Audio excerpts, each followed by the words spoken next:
Hello out there, this is Toy Customizer Wakeangel2K1 coming at you with another review. This one is the Beast Wars Airazor, which besides the Micromasters that are somewhere in my storage bin, is now officially the oldest Transformer in my collection. And I'm pretty sure that with her, wait, Strika. Okay, I have at least one representative of every female Transformer character to get a retail release, except for Strika now, from Beast Machines. So, there we go. Anyway, this is Airazor. Her alt mode is that of a hawk or a falcon. I forget which one it is.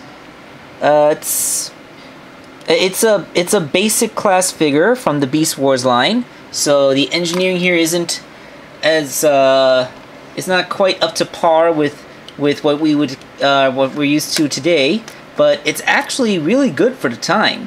I mean, the feathers are sculpted in. It has a pretty impressive wingspan. And full disclosure, I got this one off of the buy-sell trade thread on 4chan from a guy who was trying to get rid of her for only $4. So she had some damage when she came to me. The damage was that the bottom of her beak was missing, she didn't have her shoulder pads, and she didn't have her gun. For me, the gun was no big deal, but I used my epoxy sculpt to make her a new beak and shoulder pad, so, you know, she's okay now. She does have a little bit of a gimmick in this mode, which looks really awesome from the top. It's perfect for a soaring hawk. Although from profile, you kind of see a lot of kibble. I mean, the way that's clearly a robot's pelvis and not a bird's. But it's okay. It's pretty good for engineering of the time. So yeah, her gimmick is that you can fold out her wings to reveal these hidden blades, along with some technological greeble underneath. That's pretty awesome. And then when you pull in these yellow feathers on the sides of her tail, you get like a clamp thing. Doesn't look very practical for battle. And that was a shoulder pad. Yeah, I made them so that they're still articulated, but you know, I kind of made them in 10 minutes with epoxy sculpt. I was just trying to preserve the look, not make something super durable. Alright, so as a basic class figure from Beast Machines, her transformation is relatively simple.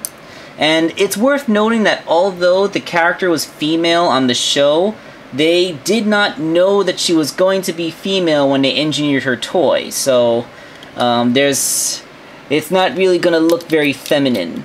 To transform her, I like to fold the tail up. That reveals her maximal faction symbol. Let's see if I can zoom in on it. Yep, it's kind of like the faction symbol for the Maximals kind of looks like a fanged wolf to me. Alright, so yeah, that's her Maximal symbol. Then you fold in her wings. You can fold them back all the way if you want.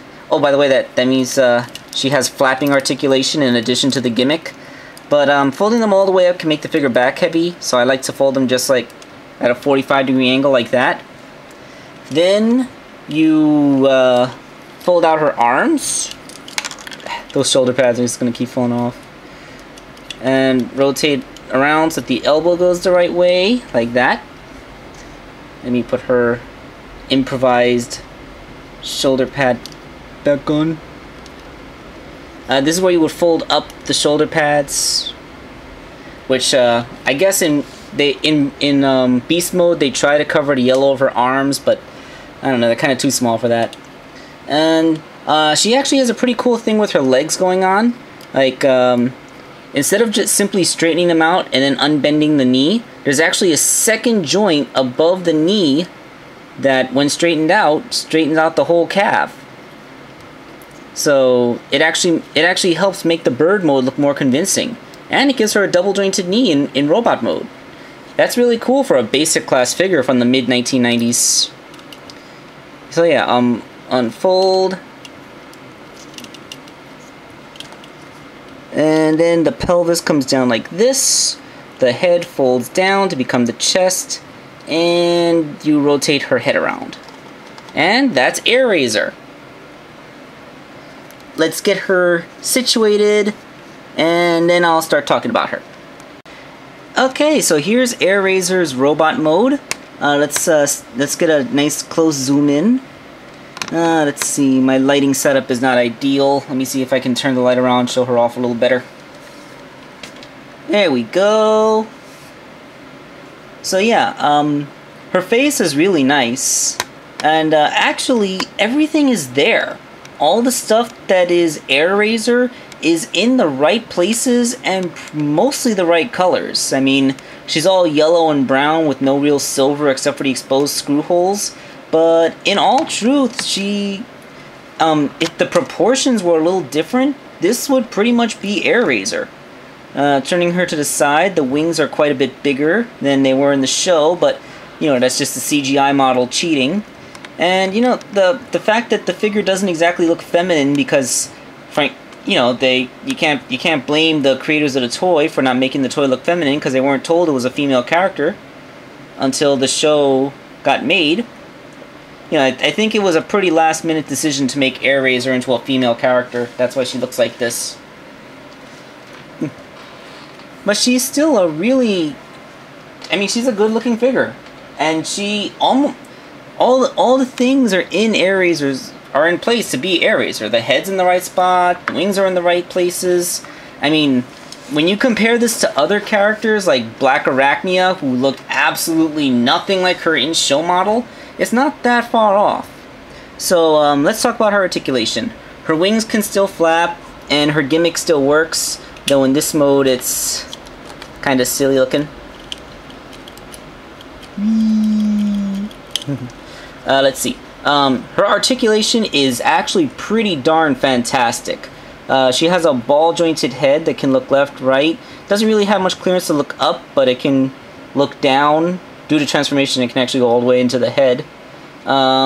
Shoulders are ball-jointed with the shoulder pad. The official shoulder pad will also be articulated to allow the shoulder to move. Elbows are ball-jointed. Oh, and credit to the guy who owned her before me, all of her joints are nice and tight. There's nothing that's floppy on her, which is cool. I like that. This figure is that old, and the guy managed to take that good care of her. I mean, he lost a couple of bits, but, you know, nothing... You know, she's still good for posing. Gotta adjust my camera. Gotta let go of the figure. Alright, so she also has ball-jointed hips with a lot of range in them.